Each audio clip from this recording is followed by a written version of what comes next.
Hi, this is Paulette from the Magical Needle, and today I'm going to do a tutorial on how to add magnetic snaps to your purse.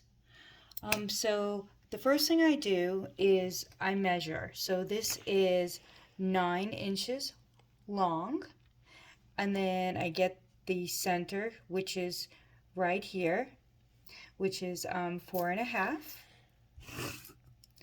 And then what I do is I'll take a long pin,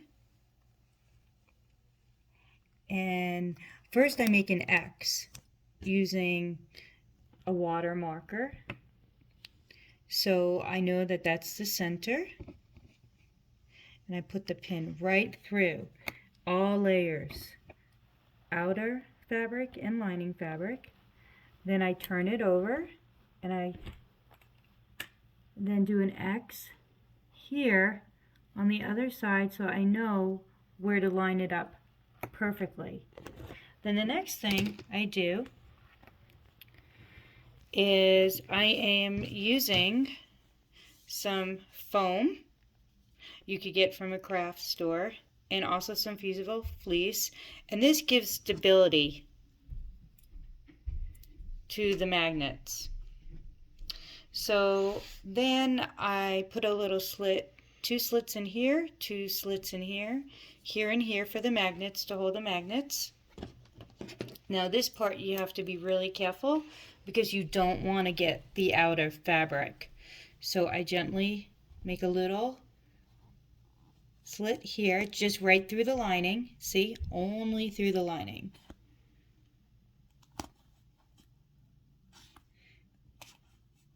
Okay, and then what I do is I'll take one of the magnetic snaps,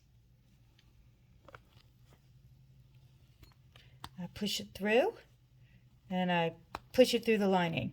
Now, you do need this for the stability to make it really strong. So I take one of the foams, and then I try to remember where I put the little holes. So I may have to redo the holes here for a second. Hold on one moment. There we go. Now, it doesn't have to be absolutely perfect. The point is to just get that right there. Then take a piece of the fusible fleece, an extra layer of stability to make it nice and strong. And then I put the backing on for the magnetic, and then I just kind of take my thumbs and I push it down, and then I turn it. So that's one. This is for the lining. Now you're not going to see this magnetic snap at all on the outside. So the next thing I did was add the magnetic snap to the other side of the lining. And I added the foam and the fleece. And now it should match up perfectly. When you're all finished with the bags, these 2 snaps should be perfect and close easily and evenly. I hope this inspires you to create something magical.